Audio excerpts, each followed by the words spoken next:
everybody. Welcome back to another episode of Everyday Whiskey. I'm Mike. And I'm Dan, and this is round 2 and round 3 of the Whiskey of the Year Bracket Challenge. So, today's contenders are going to be Willet 8-Year Single Barrel for Shank's 2023 release. And then you have Starlight Maple Syrup Sherry Cask Finish versus... We did have a bottle of Penelope Rio last week. And we did. It's gone. I kind of got a little overeager and forgot we needed it for this week, and I drank the rest of it. So we sourced a sample, and this is the Rio in the sample bottle. I know it's not what we want, but it's what you're going to get. Yes. But yeah, so the Penelope Rio is going to versus Starlight. That's how we're going to do this. So we're going to start off with the Shanks versus the Willet, considering those two are not cask finished. Perfect. Let's go. So pop these out, and then let's start with the Shanks. Probably Start with yeah, Shanks? it's lower All proof. Table. Alright. And for those of you who are just tuning in now, I'm going to plug the other episode at the beginning of this video. It would have been up in that top hand corner. It's not there Somewhere right now. Here. I'm going to do that right in the very beginning. This way you can just click on it. But we go into detail about how we structured deciding the whiskey of the year and all that stuff. So we're not going to go through the whole rundown all over again. Basically, just think NBA March, or not NBA, NCAA March Madness bracket. That's kind of how we did it this year, in hopes of avoiding a certain someone from winning for the third time in a row. But yeah, I think it's probably going to happen again. So, but you never know. We could have a surprise winner here. Who knows? Yes. But all right, let's get into this. So this is the Shanks again. All right. Cheers. Just so everybody knows, these episodes drop on YouTube Fridays at 6 p.m. Mm-hmm. So tune in for that, please.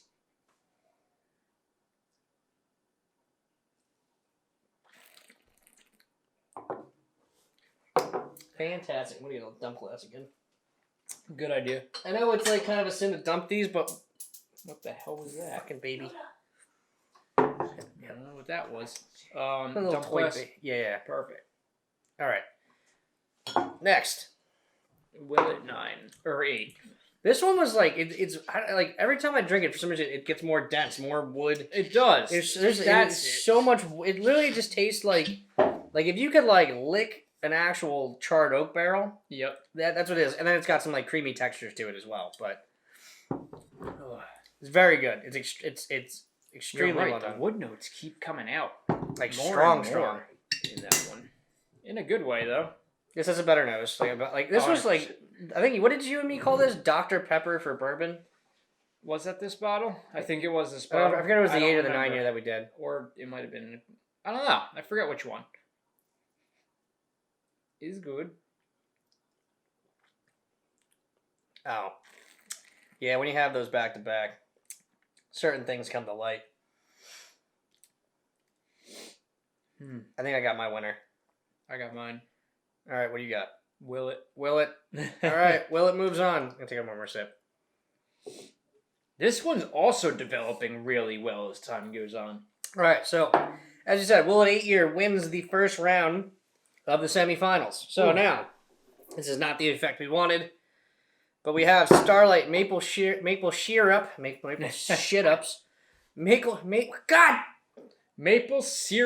Cask Finished. And Sherry. What he said. And then Penelope Rio, which, if you guys don't know what this is at this point, you're probably living under a rock, but it is finished in Ambriana and honey casks. Ambriana is a Brazilian oak tree, essentially. And it is delicious. And it drinks deliciously. That is what's in there. Honey is also in. I keep forgetting that. All right, so we're going to start off with the Starlight, which this one, if you want, again, we could put it up here. Our maple syrup vertical. This won the best maple syrup whiskey of the year for us. Which sucks for everybody because it's a store pick, limited release. To upstate New York, sorry. Yeah, so if you're not there, you can't have it. We can't even have it. He luckily was gifted this bottle. Thanks, Tim. Just a little bit. All right, so let's get back into this thing. All right. The nose on that's so good, dude. It literally just tastes like brown sugar. Like straight up brown sugar. And there's pancakes. Like this like little twang of funkiness from the sherry cask, I'll say that. I think it's Oloroso sherry cask it's finished in, if I'm not mistaken, but It that's doesn't just... say, does it? I don't think it will say. Carl Hubert single barrel finished maple syrup, specially select. Nope, doesn't say. Looks like they're at it again. All right. Yeah, nope. Yeah, whatever. They don't say. Bypass that.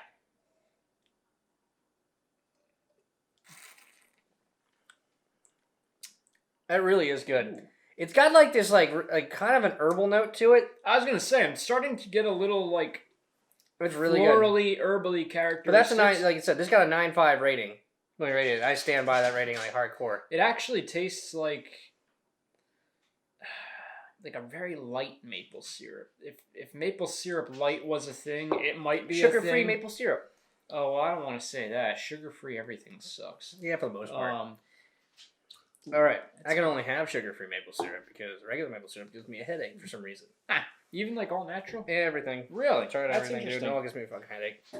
And the Penelope Rio's. All right, next. yeah, I know this is a little lackluster, but we got the Rio here. All right. You only have the bottle, right? No, I was fucking having a day and I threw the bottle out for some reason. I never throw bottles out, and I threw this fucking bottle out. R.I.P. a legend. I held on to that damn thing for 6 months and I didn't drink it. That I was impressed at that alone. Yeah, no. Took one bad day, and that bottle went. There wasn't that much left in it. It was probably like 2 pours left. Yeah, literally this. We'll leave this up just for effect. Ugh. There you go. Cool. All right. Let's see what we got here. That nose you just can't fucking beat. Yeah, This happens every time. That's what I'm saying. You can't beat the nose. It's just like It's fucking cheating. It's coconut. It's mint. It's chocolate. It's everything lovely in the world. Really don't fucking want this to happen again, but I know.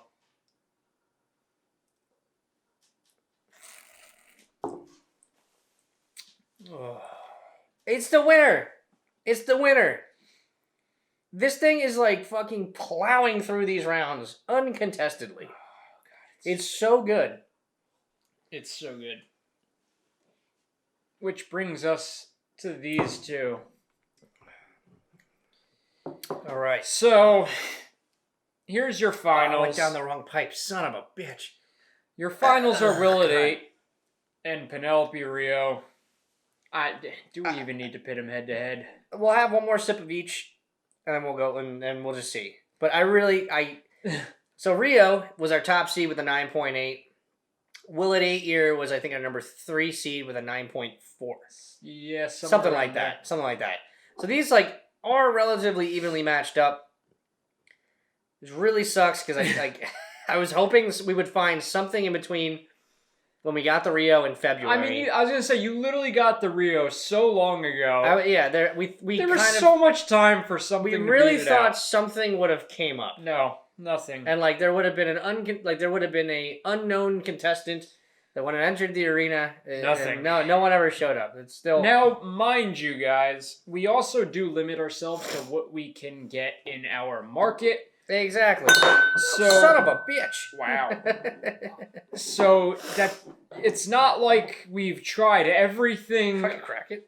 in the entire year across the nation. I'm sure there's other bottles out there that you might think are better than the Rio. Yeah, there's got to be something. But then again, out this there. is our bracket challenge. Yeah. So if you want to do another bracket challenge, you can make your own bracket challenge. We have limited access, limited funds. All right, so we're doing little snips. Little snips. Little snips. Just to make this fucking real. I'm not even doing that. I'm just doing this one again. I'm not even bothering. Ugh.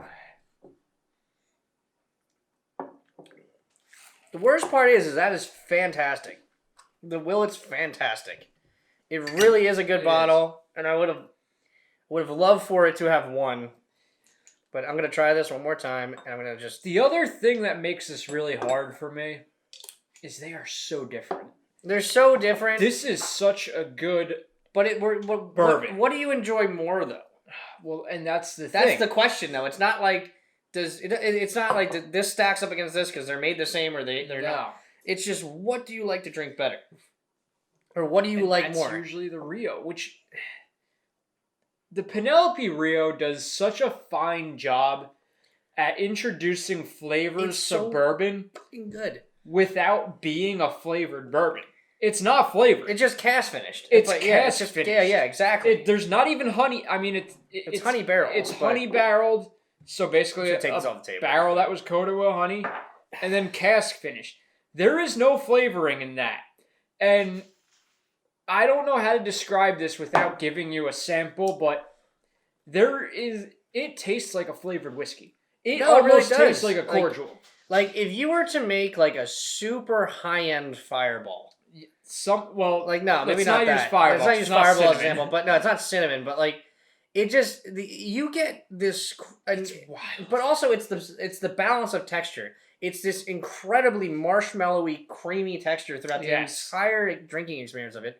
On top of the chocolate and the coconut and the spearmint and the natural like raw honey flavoring. It's so weird. It is so fucking good, and it's the third year that a Penelope bottle has won Whiskey of the Year. So first year we did this, Penelope Toasted. Second year we did this, Penelope Toasted Batch 2. We're round 2, whatever you want to call it. Third year we've done this, it's Penelope Rio. Congratulations to Mike and Dan. You guys make an incredible product. It once again swept the board like handily. Like it wasn't even close. It's so anticlimactic. It's so like I really wanted this to be like a Hoosier story. Like underdog team comes from behind to win the No, this was the Kentucky basketball team of the 1960s, like just running all over people. And again, it's just they did such a great job with the flavors. It's so good. I'm sorry, and it's like I wish it was more available. They will be doing a second run of Rio in February of 24. So just so everybody knows, and it's going to be I think it's double the allotment. Oh, that's so good. It should hit the markets at a relatively fair price. I know it's like up at like $400 a bottle in some place right now. Yeah, please don't pay that.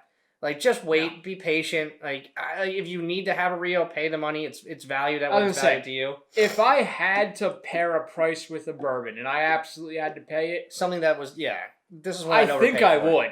Yeah. However, knowing it's going to come around again, knowing that it's not the end of the line for it, I wouldn't suggest picking it up at those prices. However, if you do, you are not going to be disappointed in the slightest. Excuse me. And he's sneezing or something. No, it was a sneeze that turned to a yawn. Okay. Debacle. But either way. Let's say it one last time. Whiskey of the Year for 2023 is Penelope Rio. Penelope Rio, as you don't see Don't here. see it because I'm an idiot. He sucks. All right, I suck sometimes. It is what it is. All right. Cheers, you filthy animals. Bye. Happy New Year.